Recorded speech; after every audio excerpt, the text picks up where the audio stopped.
News sponsored by Vaira Family Restaurant, National Highway, Pettagunta. నోరూరించే వంటకాలు, అసలైన మసాలా ధమ్ముతో అదిరిపోయే నాన్ వెజ్ రుచులు మీకోసం. విచ్చేయండి Vaira family restaurant, national highway, Petagunta, Tuni మండలం, కాకినాడ జిల్లా. ఎంత ఎదిగినా ఒదిగి ఉండే నాయకుడు జీఎంసీ బాలయోగి అని నేటి తరం నాయకులకు ఆయన ఒక రోల్ మోడల్ అని తెలుగుదేశం పార్టీ రాష్ట్ర ప్రధాన కార్యదర్శి గన్ని కృష్ణ అన్నారు. బాలయోగి 24వ వర్ధంతి సందర్భంగా గన్ని కృష్ణ ఆధ్వర్యంలో కంపాల చెరువు వద్ద వర్ధంతి కార్యక్రమం నిరాడంబరంగా జరిగింది. పార్కులో ఉన్న బాలయోగి కాంస్య విగ్రహానికి గన్ని కృష్ణతో పాటు తెలుగుదేశం పార్టీ నాయకులు పూలమాల వేసి నివాళులర్పించారు. ఈ సందర్భంగా గన్ని కృష్ణ మాట్లాడారు. రాజకీయాల్లో నీతి నిజాయితీకి బాలయోగి నిలువుటద్దమని అన్నారు. ఆయన విద్యాశాఖ మంత్రిగా ఉన్నప్పుడు 10వ తరగతి పరీక్ష పత్రం లీక్ అయినప్పుడు ఆయన స్వచ్ఛందంగా రాజీనామా చేశారని అన్నారు. లోక్సభ స్పీకర్గా ఉన్నప్పటికీ కింది స్థాయి కార్యకర్త కనబడగానే ఎంతో ఆప్యాయంగా పలకరించి బాగోగులు తెలుసుకున్న గొప్ప నాయకుడని కొనియాడారు. కోనసీమలో రైలు కూత వినబడినప్పుడే బాలయోగికి నిజమైన నివాళి అర్పించినట్లు అవుతుందని ఈ విషయాన్ని ఆయన తనయుడు హరీష్ మాధురికి కూడా చెప్పామని పేర్కొన్నారు. అప్పట్లో లోక్సభ స్పీకర్గా జీఎంసీ బాలయోగి, రాష్ట్ర అసెంబ్లీ స్పీకర్గా ప్రతిభా భారతిని నిలబెట్టి దళితులకు అత్యంత ప్రాధాన్యతను చంద్రబాబు ఇచ్చారని పేర్కొన్నారు.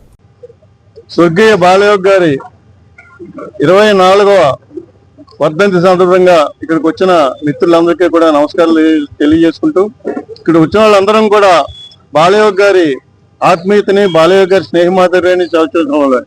ఆయన లోక్సభ స్పీకర్ అయినా, ఎందుకంటే ఒకసారి పివి నరసింహారావు గారు అన్నారు, ఒక తల్లికి బిడ్డ అయినా ఢిల్లీకి రాజైనా ఒక తల్లికి బిడ్డ అని చెప్పేసి. అలాగా ఆయన లోక్సభ స్పీకర్ అత్యున్నత స్థానాల్లో ఉన్నా కానీ తన మూలాలను మర్చిపోలా. మన తూర్పుగోదావరి జిల్లాను కానీ, కోనసీమలు కానీ, ఇక్కడ కార్యకర్తలు కానీ ఎక్కడ కూడా మర్చిపోలేదు.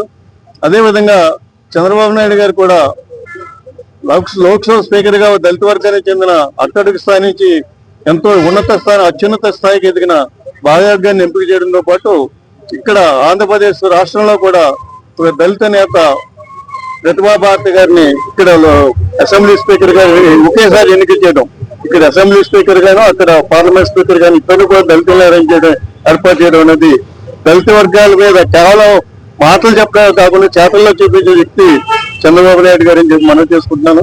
ముఖ్యంగా ఆయన చేసిన కార్యక్రమాలు, ఆయన నిబద్ధతను ఆయన చేసిన కార్యక్రమాలే చెప్తాయి, ఆయన చేసిన అభివృద్ధి పథకాలే చెప్తాయి.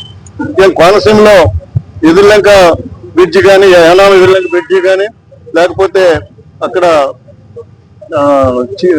చించినాడు బ్రిడ్జి కానీ, ఇవన్నీ కూడా ఆయన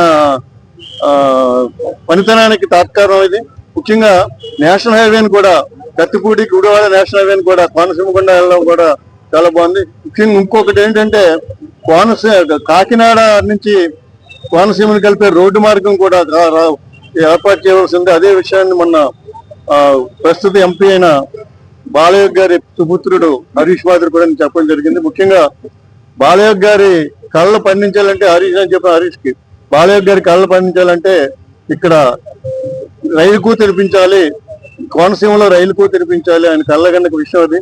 ఆయన స్పీకర్ స్థానాన్ని, అత్యున్నత స్థానంలో స్పీకర్ స్థాయిని, ఎందుకంటే చంద్రబాబు నాయుడు గారు మంత్రి పదవిని ఆఫర్ చేశారు. వాజ్పేయి గారు మంత్రి పదవిలో కొట్టి స్పీకర్ కావాలన్నారు. స్పీకర్ పదవిని ఆయన ఏం దుర్వినియోగం చేసుకోలేదు.